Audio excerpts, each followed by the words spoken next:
Two questions to start with when people ask, "What does the Bible say about being rich?" They often mean two different things. Is it okay to have wealth? If I'm wealthy or want to be, how should I live? The Bible answers both. It never gives a single slogan, like wealth is good or wealth is evil. Instead, it weaves a rich, nuanced tapestry. Wealth can be God's blessing, a test, a responsibility, or a snare often, all at once. Our job in this study is to listen to Scripture honestly, trace the patterns, and draw practical, faithful conclusions. Biblical basics. Two foundational truths. Before diving into passages and examples, keep two foundational convictions in mind. They shape how the Bible treats money and possessions. God owns everything. Psalm 24:1 says, "The earth is the Lord's, and everything in it." Everything you call mine is ultimately God's. Our ownership is stewardship. B. Wealth is a tool, not an identity. The Bible repeatedly treats resources as means able to bless, to test, to corrupt, or to serve God's purposes. The moral quality of wealth depends on how you used it, not just on having it. These two principles set the tone. Possession is possible. Stewardship is required. 2. Old Testament. Wealth as blessing and responsibility. Blessing promises and examples. In the Old Testament, wealth is often portrayed as a sign of God's blessing. Not because God is a vending machine, but because he sometimes rewards faithfulness with material provision. Abraham was blessed, Genesis 13:2, and became wealthy as God multiplied him. Job was wealthy before and after his trials, Job 1-3. 42 minutes and 10 seconds 17, which the text links to both God's blessing and God's testing. Solomon received wealth as God's gift, 1 Kings 3:13, though King Solomon also shows the limits of wealth without godly wisdom. Scriptures like Psalm 112:1-3 commend the person who fears the Lord. Their children will be mighty in the land. The generation of the upright will be blessed. Blessing can include wealth, legal, ethical, and social guardrails.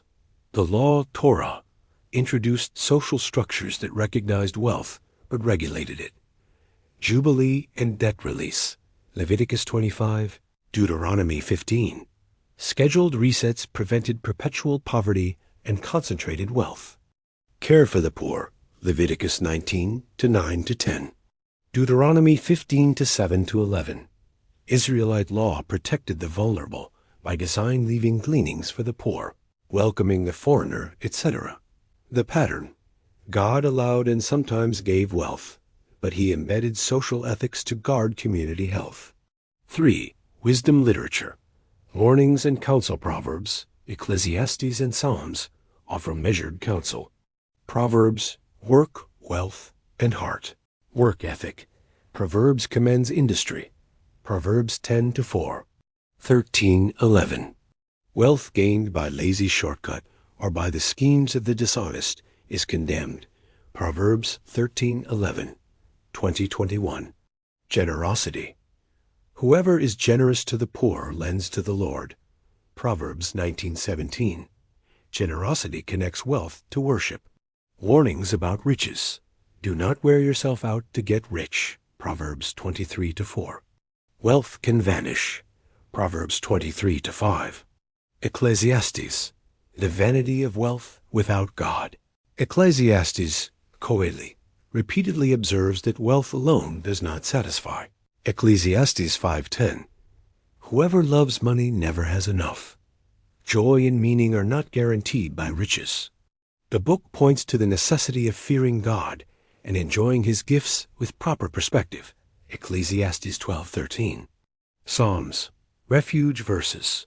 Trust Psalm 49 and Psalm 62. Contrast the vain security of wealth with trust in God alone. Wealth is fragile. God is ultimate refuge. 4. Prophets and social justice. Strong critique of wealth misused. The prophets are the Bible's strongest voice against the social sins that often attach to wealth. Amos and Isaiah denounce exploitation. The rich who trample the poor, cheat the needy, and build opulent homes while injustice persists. Amos 6. Isaiah 5. Micah 6-8 reframes religion in moral terms. What does the Lord require of you but to do justice, love kindness, and walk humbly with your God? Not accumulation at another's expense. The prophets repeatedly linked divine judgment with economic injustice. Wealth built on oppression provokes God's righteous anger. Godly riches versus earthly riches. Scripture distinguishes between two riches. Earthly riches, money, possessions, property transient, and morally neutral. Many scriptures warn of the seduction. 1 Timothy 6:10, Luke 12:15, Matthew 6:19-21. B. Godly riches / spiritual riches. Righteousness, faith, fruit of the Spirit, treasures in heaven. Matthew 6:19-21. Colossians 2:2-3, 2 Corinthians 8-9. Paul calls knowledge of Christ, contentment, and heavenly hope the truest riches. Philippians 3-8. The Bible suggests the highest riches are spiritual, and earthly wealth is only valuable when it advances spiritual good. Biblical examples. Case studies with lessons. Let's look at a few biblical characters and what their lives teach. Abraham. Wealth plus faith. Abraham was wealthy. Flocks, gold, slaves, but his identity remained in his covenant relationship with God. Genesis 12-25. Blessing did not replace obedience. Lesson. Wealth accompanied a faith relationship. Job. Prosperity, suffering, restoration. Job owned great wealth, lost it, suffered, and was restored. Job 1-2. 42. This story demonstrates that wealth is not ultimate. God is. But God also restored Job, showing compassion and vindication. Lesson. Wealth may be restored by God, but faith matters more. Solomon. Wisdom plus wealth plus vanity. Solomon received unprecedented wealth and used it for glory. Yet his heart became entangled with other loves. 1 Kings 3-11. Ecclesiastes. Wealth amplified his blind spots. Lesson. Wisdom and heart formation are required to keep wealth from ruining life. Rich young ruler. Missed opportunity. His interaction with Jesus illustrates how wealth can limit devotion. Matthew 19. The man loved his possessions more than following Christ. Lesson. Attachment can block discipleship. Zacchaeus. Conversion demonstrated in giving. Zacchaeus, Luke 19, was a wealthy tax collector. After encountering Jesus, he pledged to give half his possessions to the poor and repay those he cheated. His wealth becomes means for restitution and mercy. Lesson. True conversion transforms how wealth is used. Wealth as test and tool. The Bible treats wealth as both test and tool.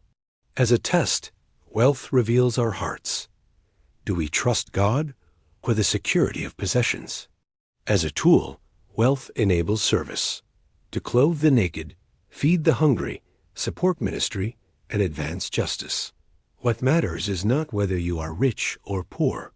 It's whether your heart is anchored in God and your hands are open to His purposes. Paul's life summed it up. He had joy in scarcity and abundance because Christ was his sufficiency. Philippians 4:11-13. He prioritized the gospel over comfort and investment in eternal things over temporary gain. If you want to be faithful with riches, start small. Practice cheerful giving this month. Create a responsible budget. Ask God for wisdom and choose one person to bless sacrificially. Watch how God reshapes your heart when resources become means, not masters.